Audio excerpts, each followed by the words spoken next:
Hi dear students, welcome to my class. This is for 10th students and the chapter is metals and non-metals. In the last class, we were discussed the general physical properties of metals and non-metals. Okay, from the last videos, we can understood the properties, the mainly physical properties of both metals and non-metals. So we cannot classify the elements into metals and non-metals only on the basis of physical properties. Why? Because we have some exceptions. Exceptions.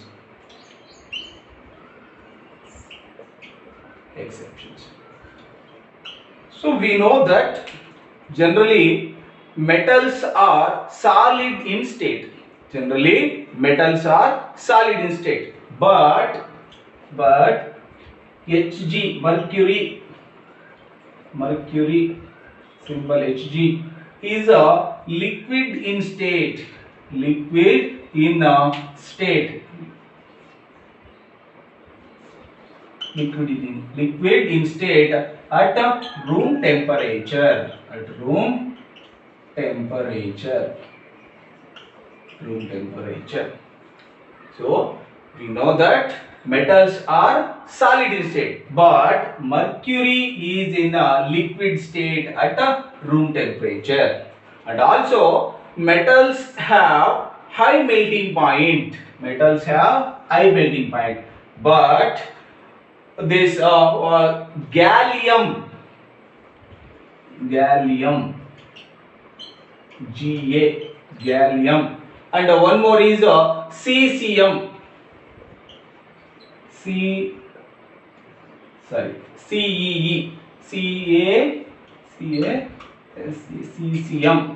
Cesium is a very low melting point. Very low melting points. If you take that cesium and gallium in your hands, even they can melt with your body temperature. That's why this gallium and cesium has very low melting points. This is the exceptions. Generally metals has high melting point, but gallium and cesium has very low melting points. Okay, and one more is iodine. We know that iodine is a non-metal. Iodine is a non-metal, right, Nama? So non-metals are dull in appearance. Dull in appearance. Generally, non-metals are dull in appearance. But this iodine is a non-metal. But this is it is a lustrous. It is lustrous. It is lustrous. This is exception.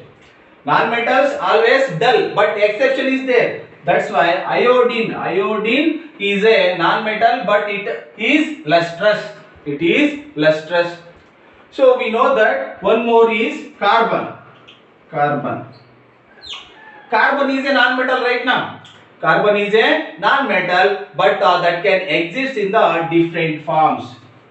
That exists in a different forms. The different forms we call as allotropes. What, ma? Allotrope. So what is meant by allotropes? So different forms of carbons or any elements we call as allotropes. So carbon has mainly allotropes, 3 allotropes. First one is diamond. Carbon, diamond. One more is graphite. So this diamond is the strongest substance among occurring in naturally. So diamond is allotrope of carbon. It is a hardest natural substance. Hardest natural substance. But diamond is a non-metal right now, but it has a very high melting point.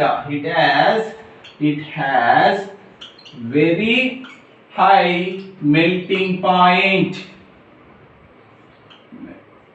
Melting point. Very high melting point. So we know that non-metals are low melting point. Low melting point, soft and low melting point. But this diamond is a hardest substance and it is a high melting point. It has high melting point. And this is graphite. This graphite is a allotrope of carbon right now. So that means this is also a non-metal right now. Generally, non-metals are bad conductors of heat and electricity. Non-metals are bad conductors of heat and electricity, but this graphite conducts the electricity. Graphite conducts the electricity. Electricity. Okay, this is also one of the exceptions. So we know that alkali metals. What is that alkali metals? The bases are soluble in water. Generally, the alkali metals, first group elements we call as alkali metals. Second, alkaline earth metals. So alkali metals, lithium, sodium, these are taking as a alkali metals. So we know that metals are hard. Metals are hard, but these alkali metals. Alkali metals are soft. Alkali metals are soft. Even we can cut it in knife also. Knife also, sharp knife. From the sharp knife we can cut these metals. That metals are sodium and potassium. Sodium and potassium. Okay, these are some exceptions of general properties of metals and non-metals. Okay, so we know that from the physical properties we cannot classify clearly, but from the chemical properties, of elements, we can classify the elements into metals and non-metals. So we have one activity. So take a magnesium ribbon. So this is a magnesium ribbon, Mg, magnesium ribbon, and sulfur. So this is a sulfur, S, sulfur. So when you burn this magnesium ribbon, it gives magnesium oxides, right now. When you heat or when you burn the magnesium ribbon, it gives the magnesium oxide, and you have to collect the ashes. And add some water. That ashes check with the red and blue litmus paper. Why we use the blue and red litmus paper? Because of test of pH. Because of testing the pH, whether it is acidic or basic. So on the same way, if you also burns the sulfur, and at the time of burning of sulfur, you have to collect the fumes of sulfur gases in the test tube, and add some water above the test tube and shake well. You get the resultant solution, that is a sulfur gas present at the solution. So you have to check the this solution with the red and blue litmus paper. So from these activities we should know that generally non-metals produces, this sulfur is a non-metal right now. So non-metals produces acidic oxides. What ma? Acidic oxides. Non-metals produces acidic oxides. Metal oxides. This is metal. Magnesium is metal. Sulfur is a non-metal. So magnesium. When magnesium ribbon is burns with the air, it gives the magnesium oxide. Right now, that magnesium oxide is a basic oxide. Generally, we know that most of the non-metals produces acidic oxides when they dissolve with water, and the same way The most of the metals produces basic oxides when dissolved in water. So this is all of today's class. From the next class, we can discuss the main chemical properties of metals. Before going to that chemical properties, we should ask. I am going to ask some questions to you. You can answer from the last videos. Okay. Give an example of a metal which I am giving some statements.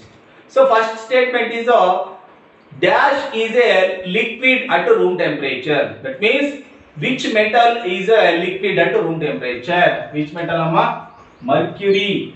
Mercury is a liquid in state at room temperature.